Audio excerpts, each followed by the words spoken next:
이제 이 이벤트 스토밍 모델을 가지고 저희가 바이브 코딩을 진행을 할 건데, 먼저 마켓플레이스에서 저희가 바이브 템플릿을 좀 적용을 진행해 보도록 하겠습니다. 네, 마켓플레이스에 대한 설명도 좀 추가로 드리면은, 저희 MSEG에서 제공을 하고 있는 어떤 템플릿 기반의 다양한 코드들이 존재하는 곳이 이제 마켓플레이스고요. 여기에는 뭐 스프링 부트, 파이썬, 고어너, 노드.js와 같은 그런 다양한 프레임워크 기반의 템플릿, 그리고 레디스 같은 데이터베이스, 컨트랙 테스트, 유닛 테스트와 같은 다양한 테스트 코드, 그리고 키클락과 같은 보안, 시큐리티 모듈 같은 다양한 기술 모듈에 대한 템플릿으로 기반을 처리된 토핑들도 존재하고 있습니다. 저희는 이 중에서 템플릿 항목에 있는 바이브 템플릿을 적용을 해볼 거고요. 바이브 템플릿에 대한 설명을 좀 더 드리면은, 먼저 좀 보편적으로 사용이 되고 있는 스프링 부트 프레임워크를 기반으로 한 바이브 코딩을 구현할 수 있도록 구성된 템플릿도 존재하고, 이가브 프레임워크 같은 어떤 전자정부 프레임워크의 표준 규약을 준수를 하도록 이제 바이브 코딩이 구현되어 있는 템플릿도 존재하고 있습니다. 지금 현재 총 3개 정도까지밖에 존재하고 있지 않지만, 지금 현재 계속해서 다양한 프레임워크나 아키텍처 패턴을 좀 준수해서 바이브 코딩이 실현될 수 있도록 하는 다양한 템플릿들을 현재 구상 계획 중에 있었습니다. 저희는 이 중에서 우선 오늘 세션에서는 바이브 코딩 스프링 부트 버전으로 진행을 해보도록 하겠습니다.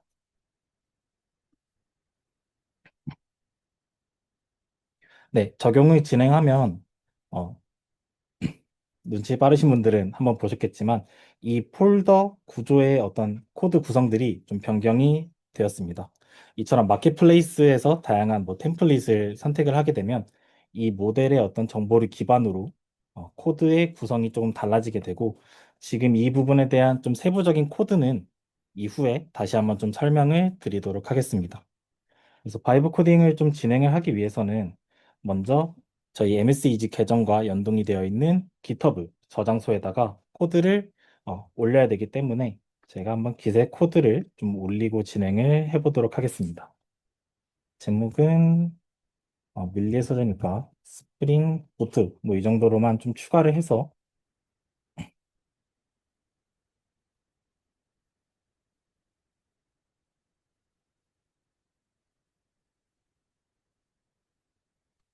네, 완료가 되면은 제 GitHub 지금 연결되어 있는 MSEG 계정과 연결되어 있는 GitHub 계정에 아까 방금 추가를 한 밀리의 서재 스프링 부트 버전으로 코드가 생성이 된 것을 확인할 수가 있습니다. 이제 이 코드를 드림바이브 플랫폼에다가 한번 클론을 받아서 코드를 좀 실행을 해볼 건데요. 음, 받는 방법은 어, 해당 URL 주소를 가져와서 이 클론에서 여기서 엔터를 치면은 여기 있는 프로젝트에 방금 전에 아까 전에 그 생성을 했었던 밀레 서재 스프링 부트 바이브 템플릿이 적용이 된 코드가 생성이 됩니다. 지금은 제가 좀 미리 사전에 좀 추가를 해두었기 때문에 이 부분까지는 추가로 좀 진행은 하지 않겠습니다. 네, 생성을 하게 되면은 파일들을 좀 보면은 바이브 코딩 룰스라는 폴더 하위에 다양한 파일들이 생성이 된 것을 확인할 수가 있는데요.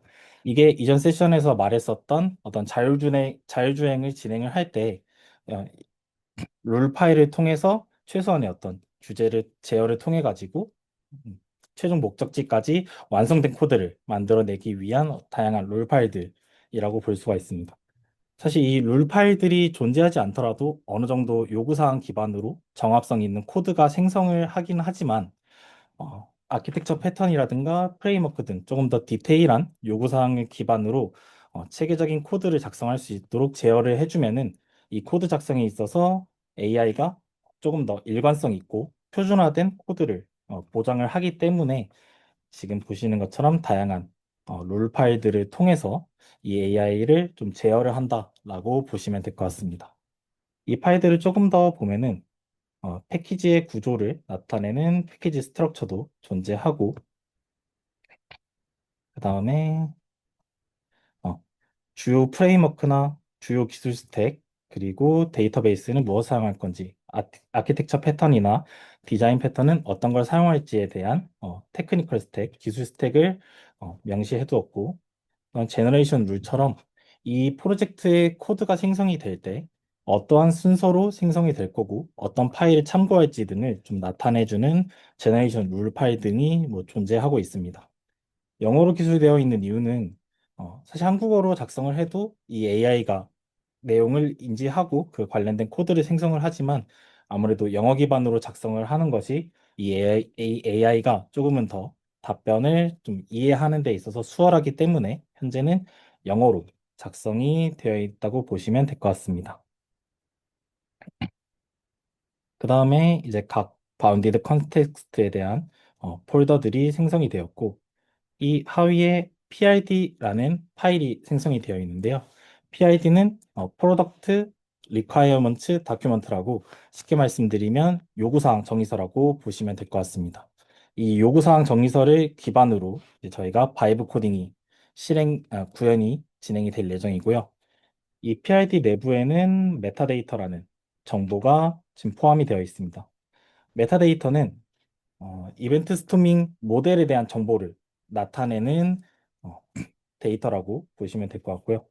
쭉 옆으로 보시면은 좀 약간 길게 작성이 되어 있는 부분이 있는데 이거를 좀 편하게 가독성 있게 좀 보여드리면은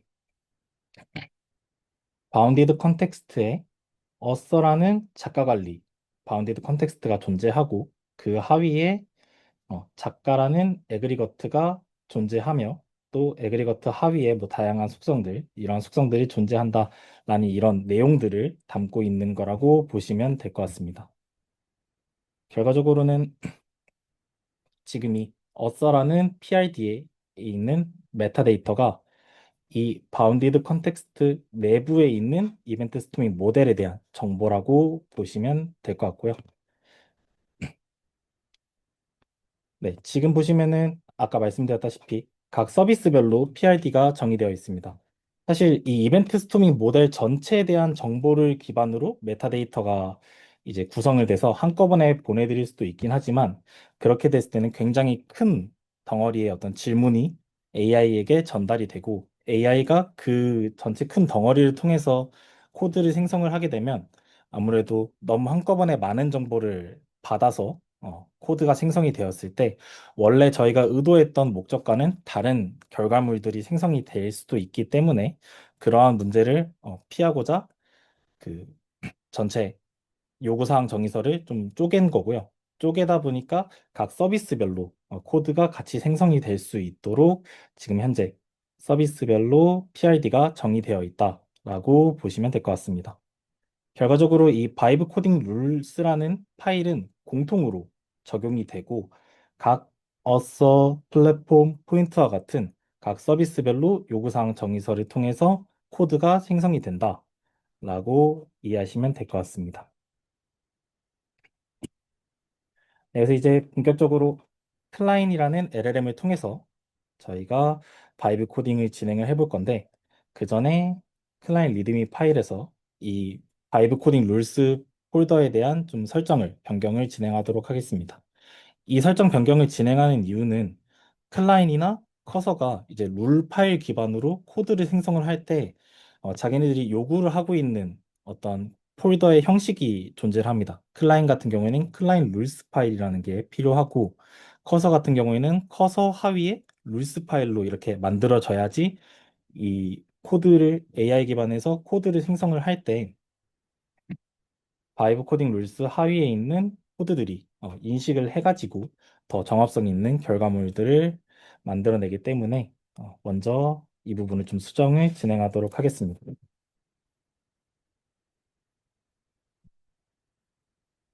지금 보시면은 바이브 코딩 룰스 폴더가 제거가 되고 클라인 룰스라는 폴더가 새로 생성이 되었고요. 또 이 클라인 룰스 파일은 기존 확장자명이 마크다운으로 MD로 이제 변경이 돼야 되기 때문에 그 부분까지 진행을 하도록 하겠습니다.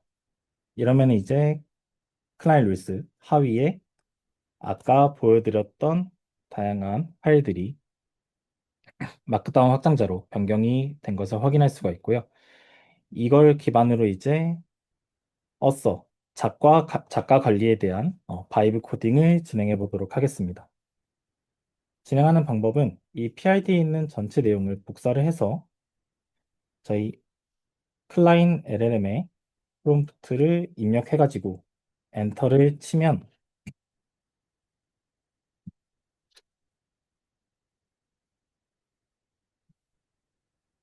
네, 아까 저희가 처음 제공해드렸던 메타데이터에 대한 분석을 진행을 하고 그 다음에 클라인 룰스 파일에 있는 다양한 파일들을 기반으로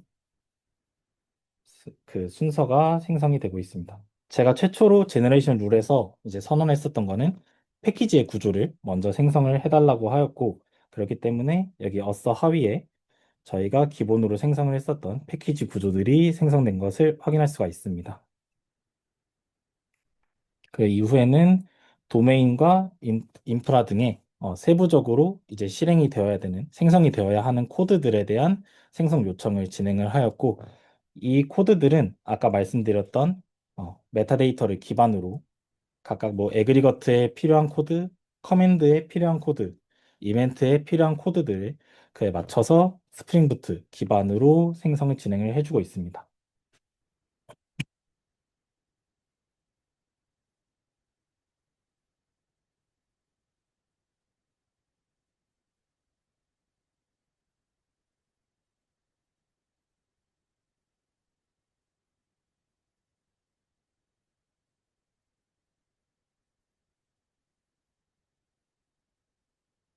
네, 보시면은 순차적으로 뭐 커맨드에 대한 파일도 생성이 되고 있고 어서 에그리거트 루트에 대한 파일도 생성이 자율적으로 이루어지고 있죠.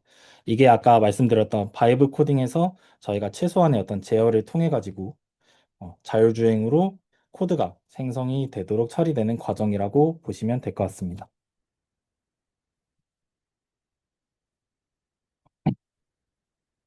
지금 코드들을 생성을 하고 있는데 이 코드의 생성이 최종적으로 완료가 된다면 그 다음에는 제가 제너레이션 룰에다가 설정을 해두었는데 테스트 파일을 생성하도록 처리를 하였습니다.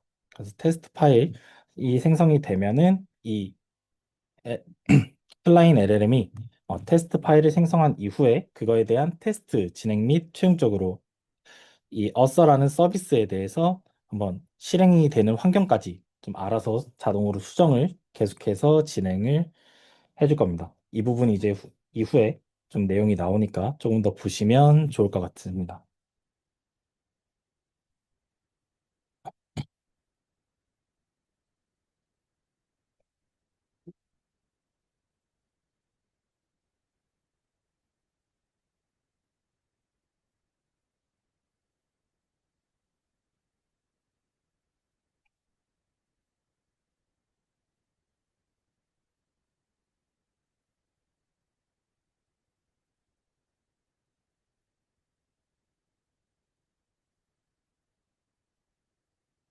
네, 보시는 것처럼 테스트 코드를 생성 중에 있고요.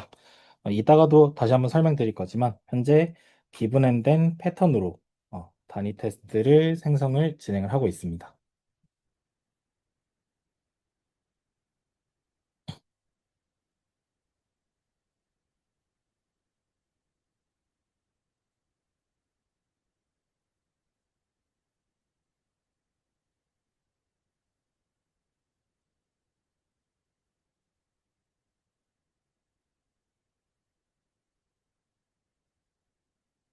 네, 테스트 코드가 생성이 더 완료가 되었고, 이제 프로젝트의 빌드를 진행을 하고 있고요.